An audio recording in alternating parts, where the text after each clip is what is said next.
అడుగుతున్నాం శాంతియుతంగా మాట్లాడతామంటే ఆ మాటల కోసం మాట్లాడితే సార్ ఆగండి అదే శాంతియుతంగా కూడా మాట్లాడే హక్కు మాకు లేదా? రేవంత్ రెడ్డి 2 లక్షలు ఉద్యోగాలు ఇస్తారని మరి అరెస్ట్ చేయొచ్చు కదా?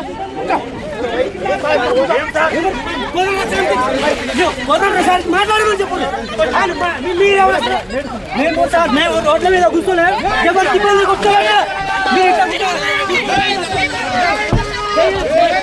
ఎందుకు సార్ మీకు కింద ఇది మేము కోదండరాం సార్ గారు మీ గంటలు చెప్తున్నా మీకు నిజంగా మా నిరుద్యోగుల పైన చిత్తశుద్ధి ఉంటే 2 లక్షల ఉద్యోగాలు ఇచ్చి మాట్లాడు. కానీ మీరు ఇట్లా పోలీసులతో మీ జిల్లాని చూపించవద్దు, పోలీసు వాళ్ళు ఇట్లా చేయొద్దు చెప్తున్నాం. మేము బరాబర్ చెప్తున్నాం సార్.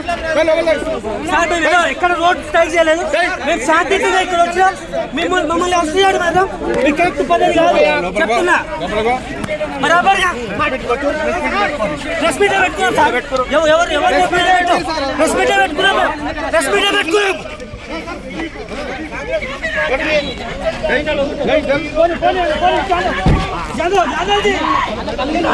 మేడం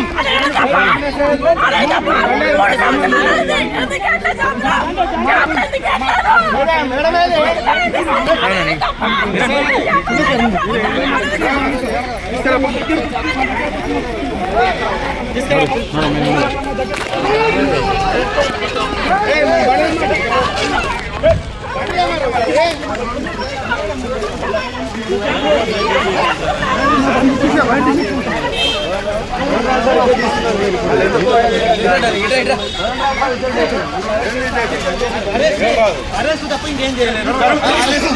ఎంతసేపు అరెస్ట్ తప్ప ఇంకేం చేస్తారు? Noting facility ఇయ్యారు. అరెస్ట్ ఏమనంటే మాట్లాడతాం, గట్టి మాట్లాడతారు. మరి అదే కోదండరాం అరెస్ట్ చేయొచ్చు కదా, నోటిఫికేషన్ ఇవ్వలేదు. దొంగలను అరెస్ట్ చేయొచ్చు కదా, మమ్మల్ని ఎందుకు అరెస్ట్ చేస్తారు? ఇలా దొంగలను అరెస్ట్ చేయొచ్చు కదా. రేవంత్ రెడ్డి అరెస్ట్ చేయి, రేవంత్ రెడ్డి అరెస్ట్ చేస్తారా? చేయాలి. ఎందుకు దొంగ, పచ్చి దొంగ, లంగా ఎందుకు చేయాలి మీరు? మరి నోటిఫికేషన్ మీరు 2 సంవత్సరాలు కొట్లాడుతున్నారు, మరి ఎందుకు మాట్లాడుతున్నారు? ఎందుకు మాట్లాడుతున్నారు? రేవంత్ రెడ్డి